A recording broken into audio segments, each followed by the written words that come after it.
Grant Kipp sneakily has one of the most important jobs of any Chicago Cubs prospect. We'll dive into why in a moment, but this video as a whole will give you a look at what Kipp brings to the table, what he's still working on, and when we could see him playing at Wrigley Field. For starters, Grant Kipp is already a remarkable story when you take a look at where he came from not long ago. He worked 79 innings in 4 years at Yale, but then right when he was about to attend grad school at Notre Dame, he signed a contract with the Cubs for $50,000 as a non-drafted free agent. Fast forward to now, and Grant Kipp has 4 seasons and over 269 innings of professional baseball experience to his name, and he's a top 30 Cubs prospect. This includes a 4.64 earned run average and a K per 9 rate above 9 with 281 punchouts in that time period. Why is he important? Well, all prospects have their role, but if you look down the line of Cubs pitching talent, here's what we've got in the farm right now. Jackson Wiggins at number 2 overall, top 100 prospect with a dynamite fastball slider combo. We should see him this year.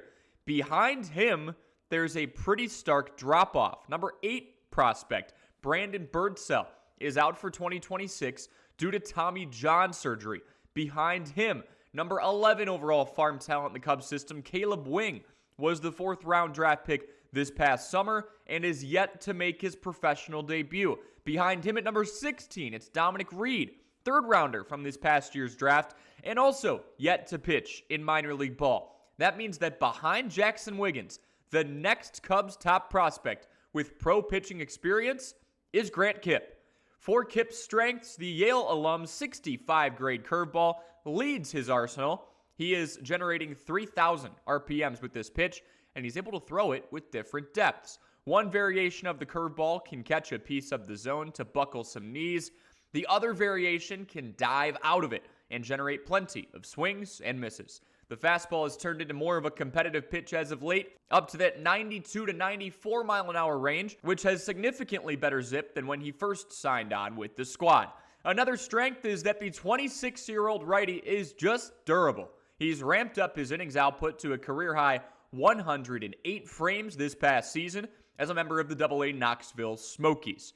Weaknesses for a weakness, the upper 80s changeup doesn't have enough movement to really give hitters any trouble. It's coming out rather flat, so he has to work on sawing off swings with his location to battle through at-bats.